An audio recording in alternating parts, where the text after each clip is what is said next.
Theatre designer, woodcut and etcher, typographer, puppeteer. Yeah, wow, he did a lot. He definitely did a lot. I think he's a figure that isn't particularly well known in British theatre. He's very well known internationally on the continent, but I think in Britain he's someone that's been slightly forgotten. I guess until about 20, 30 years ago, he was still pretty despised. He was despised because of this essay that he wrote in 1905, for goodness sake, called The Actor and the Übermarionette, in which, if you read it straight off the page, it seems to suggest that he wants to get rid of living actors and replace them with marionettes. What in fact he wants to do, he hated West End actors because they posed, they were opinionated, they stood sideways and looked at the audience and said, "Look at my wonderful clothes, look at my wonderful dress." He hated the idea that the ego of the actor. He said, let's get rid of that. What I want is somehow the intensity of the mask, the face of a marionette. But he wanted the living actor to do it.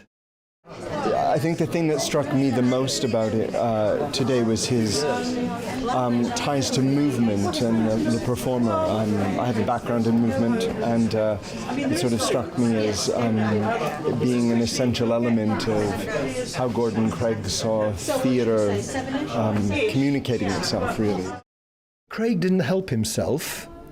When he was invited to come and do something, he often put obstacles in the way, like, yes, well, I need such and such a size, I need such and such a budget, or I need the theatre empty for 6 months before the first night in order to create my scene, And the poor producers, they gulped and they said yes, yes, yes, yes, yes, until Craig asked for the final thing, the straw that broke the back, and then, he would reject it. They would reject him, etc. So he didn't help himself in that. He was absolutely uncompromising.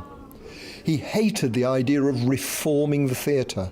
There were a lot of people in the 20s, and particularly in America and in continental Europe, reforming the theatre, rebuilding it. And he said, that's no good. You've got to get rid of it all and start from scratch. Start from the energy of the theatre of ancient Greece. Start with that energy and build from scratch. You can't do anything. You've just got to get rid of it. It's hopeless. Which, of course, is idealistic, but doesn't exactly endear you to the theatre-going public. And the profession hated him, generally speaking, or despised him, particularly in England. I think the real surprise is just how much of his work we now take for granted, and how much has just become embedded into contemporary theatre practice. I think it's about how we communicate as an ensemble in that theatrical space, the audience and the performer being an ensemble in that respect. And I think Craig's vision of that is particularly unique. It's particularly important in relation to his thinking about theatre lighting for me. So he's thinking about how light might animate the scene, and has an ambition for light in performance that was way ahead of its time, and that's partly why he was not really recognised. He was a revolutionary in terms of theatre design. We're talking over 100 years ago. I think what it does is it shows people that some of his ideas are now going on the stage. Things like Peter Brook's Midsummer Night's Dream in the 60s. And I heard someone else quoting about the National Theatre's production of The War Horse, and some of those productions, certainly those two productions in particular, have Craigian effects, the use of space, the use of light, the use of vast amounts of space, quite different to what was going on, say, in the 30s and 40s in the theatre, even when Craig was making these extraordinary theses, and indeed his own production of Hamlet 1912 with Stanislavski was extraordinary. One of the bigger productions that he actually managed to get onto the stage. The thing that most interests me, actually, is something I discovered a little while ago. So I've been writing about darkness in the theatre recently, and I've come across, there's a contemporary British company called Punchdrunk who make so-called immersive theatre productions.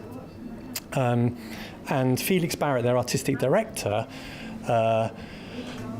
makes these works in converted buildings often. So, and I came across a piece of writing by him saying that he asked, when he was asked who was the most inspirational person for him in theatre, he said Edward Gordon Craig.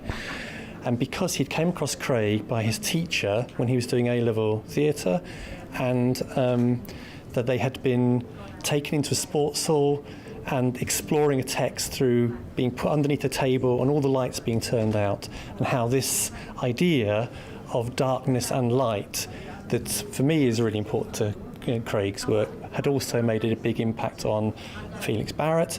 And you can see that impact in the work he makes, Sleep No More in New York, The Drowned Man in London, and so on.